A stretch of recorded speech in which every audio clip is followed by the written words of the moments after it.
followed by Monster Star Yamaha's Cooper Webb.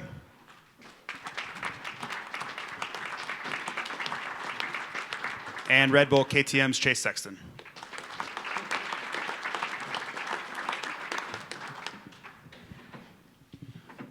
Starting off the questions, I'll ask for Chase. This was a big transition year for you. You've been with a former team for a very long time, a former brand, just like Adam Cincerillo had been. Was this more challenging, changing frame materials, changing personnel than you had previously thought it would be? You're finding form now, but I think earlier in the season, everybody was expecting a lot. You're the former champion. What was that transition and challenge like, I guess is a better way to state it? Yeah, I'd be lying if I said it was easier than I thought it was going to be. It was very hard, and I wouldn't change it for anything, though. I think it's made me a better rider and a just overall better person. It's been a lot of challenges this year, as a lot of people have seen, but it's coming around, and I feel like the last couple of weekends I've really started to find my form again. And yeah, I mean it's been a little late, but we're looking forward to just keep building. And yeah, it's a lot different of a motorcycle than what I was on previously. So just keep building and have a great team behind me, and they've been there through the ups and downs. So looking forward to continuing this relationship. And yeah, it's been a trial of a season, but I'm excited for the future. Open it up to the media. Go ahead. Dan Beaver, NBC Sports, for Jet. Do you remember at all what it was like to lose a championship? All modesty aside, if you clinch this tomorrow, you're looking at your 8th championship. And was there a moment when Coop was able to erase that 21-point lead that maybe some of those feelings came back? Yeah, I think last time I lost the championship was probably the early of 2021 in Supercross. I was obviously still trying to figure that stuff out, and it sucked. I mean, I wanted to win that really badly, and losing it, I think, is what drives us most each weekend. So, and yeah, obviously losing that big points lead wasn't very ideal, and you obviously have to stay pretty grounded even when you have a points lead. So, but no, I mean, the exciting thing with this championship, it's not over until the last race is kind of done. So, I mean, Coop's been able to take it to that last round, and we're looking forward to tomorrow. Hopefully we can just kind of click off another good round like the previous ones. Michael Antonovich with Swap Moto Live. This is a two-part question. The first one is for Cooper, and then the second one's for Jet. I was thinking the other day to 2022, Cooper, when you went down and started training with Darren and everybody down there, and even said that Darren treated you like one of his kids, all that you learned with being with Burner. When you were part of that program, were you watching him thinking, I'm going to be battling this guy for a championship in a few years, and I better take note of what he's doing? And what made you better from that time?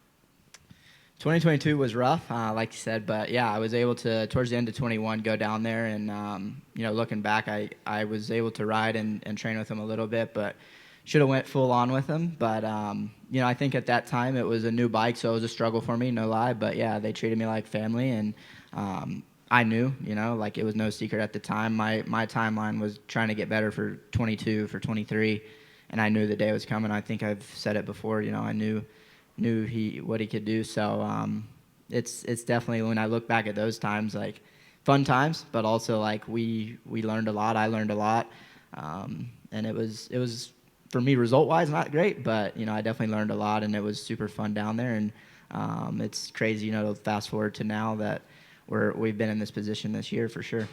And then Jet, for you, when he's there and you know he's already a 2-time Supercross champion, what were you watching him do to know, like, he's going to use that against me one day, I better learn it? I mean, it was never really the kind of, like, think of it in the future side of things. It's like, I just got to learn. I mean, he's a 2-time champ for a reason. He's got stuff that he's really good at, and I got to learn that. You know, I can't not have a champion there and not learn off him. And, I mean, I can't even count on my fingers how many times we've been doing motos together in that off-season. I mean, I think that's still probably one of the funnest off-seasons we had, because each time we went out there, we were going hard, and it was fun. I mean, most of the time he smoked me.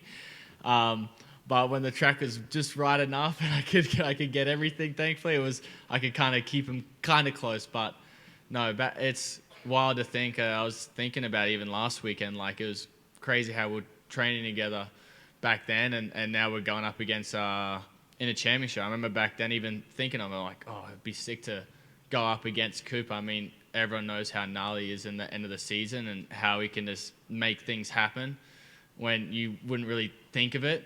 So it's I just remember always dreaming and kind of thinking of it like, oh, I can't wait to go into battle with him, and I was lucky enough to kind of have that battle this year with him. It's been awesome. And I'm very excited tomorrow because I still know it's not going to be a smooth sailing. Kel Rauer with MotoOnline.com for Jet. Last year at this stadium, you came in and it was your last time on a 250, and you were getting ready to transition to a 450. And I'm sure you had an idea of what that transition would be like. But now that you've had a full year, have you been able to reflect back on how incredible that has been for you?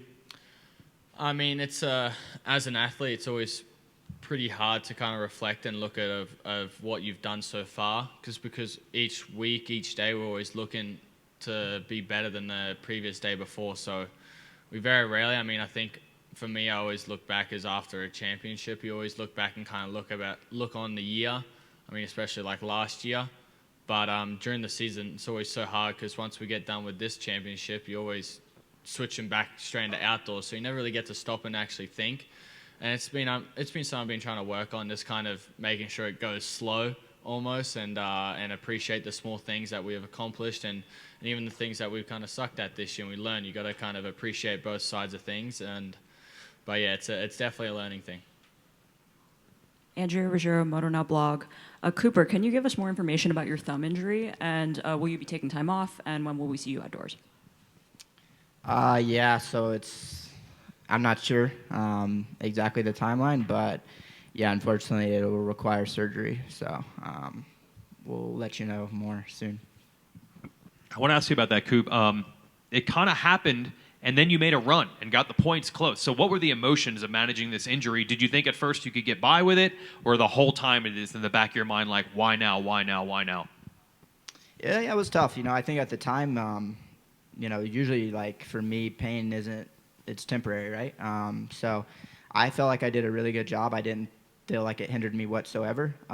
But like the last race at Philly, I think when I got together with Jason, it finally finished it off. So the last weekend was tough, but we've healed all week. I was able to take the whole week off, and I feel better. I feel like it'll come around for this one. So I mean, it's part of racing, right? I think we're all banged up at certain points during the season, and that's racing. I've raced with plenty of injuries before and been able to win, so I don't think it hindered me at all. Definitely tested the mental, but hey, that's part of it. Scott Yarja, Moto Now blog. Chase, you mentioned the bike improvements you made in the last month. Does that transition over into pro motocross? Like, do you feel like the bike is ready and you're good to go? Yeah, the funny thing is, I think the big improvements we made on Supercross was because of outdoors. We started testing the week after, was it St. Louis, whatever the last one was before the week off.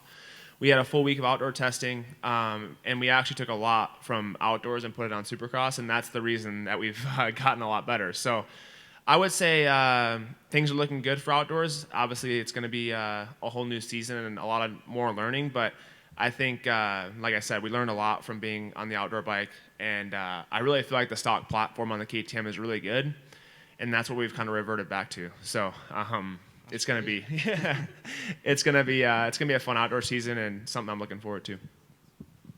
Steve Mathis, just a comment from each of you on what Phil Nicoletti hanging it up means to you and going forward. Nothing. No. No, Phil's a good guy. It is cool. Like you guys, I heard the press conference. Like I look at him as like a blue collar just racer. So good for him. He's been a long time friend, and to go out on his terms, pretty cool. Yeah, I mean, like he said, I'm kind of a new friend to him, but I mean, since we've been friends with him, it's been always awesome. I don't think there's ever a time where we haven't been laughing or talking smack. And you're always going to get something from Phil. So he's an awesome guy. We love him as family, and it's a bummer to see him go, but hopefully we can see him still at the race weekends to give us a good laugh.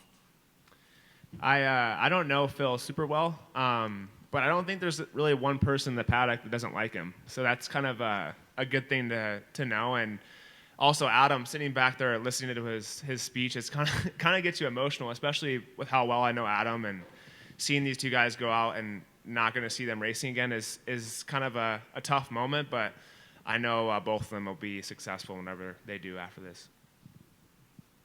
Matt Williamson, MXP. Questions for Jet. With your brother and your other brother, Sushi, up on the podium with you, how was the mood after that race last weekend? I mean, you guys were all smiles, kind of joking around up there on the podium and stuff. Does it feel good to kind of have him as part of your family now? Yeah, it's awesome. I mean, me and Joe have always clicked together ever since I first got here. I mean, when I first got here, he didn't speak a lot. And then ever since I got here, we've been good friends, and we talk smack. So it was cool to kind of finally see Joe do good in the 250 and get a race win, because we've seen him at the practice track. We've always known he's had it, and it was just a matter of time when he could get it. And I mean, you want to celebrate last weekend a lot, but it's hard because it's still not the final round. I mean, if it was the final round, you'd be celebrating a lot more, but it's kind of like you celebrate the small thing, and then, yeah, once it goes to Sunday, it's kind of back onto the next weekend and focus onto that. So it's but it's cool having obviously my brother on the team too. We've been up there last weekend with 1-2. It's you have to celebrate this because it's an awesome accomplishment, but then again, you have to kind of get back on track and stay focused. I got another one for you, Coop. The Anaheim 1 press conference, someone said there are 3 real contenders here. It was Chase, Jet, and Eli Tomac. One of the major media outlets had preview videos, didn't even have you in the first video. If you don't win the title, it's going to be a long shot. You still have a shot. Can you still take some solace in I won 4 races, I kept it close to the end, and you really did step up your game this year? Can you take any positivity out of that, or is it title or bust? No, it is. I think when you reflect on the year and, like a same kind of situation, I did come to a new team and learn a new bike, but it's been a familiar team, obviously. But I think when you look at the year as a whole, and especially after SMX, like I wasn't even close. And racing these two, like you're almost light years behind. So I think to make that progress in such a short amount of time, and when I look at the year in a whole, I have a lot of great race wins and podiums and top 5s, and I can reflect on the mishaps, but it was a solid year. I feel like I've really reestablished myself again. It's funny, like you said, people forget that most years I'm always in this fight. So it's good to continue that, and I know going into next year what I need to do, and I truly feel like I can get it done.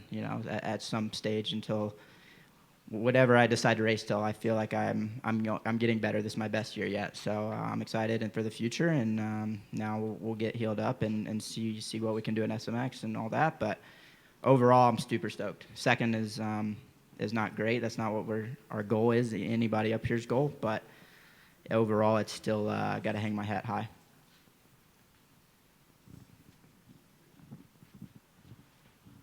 I think we're good. All right, well said, gang. That's it for the formal portion of the press conference with the racers. Thank you, guys. They'll be out on the track a little bit later. Thank you. Round of applause for our 450 contenders. Have a few more things we're going to do here. And again, they'll be out.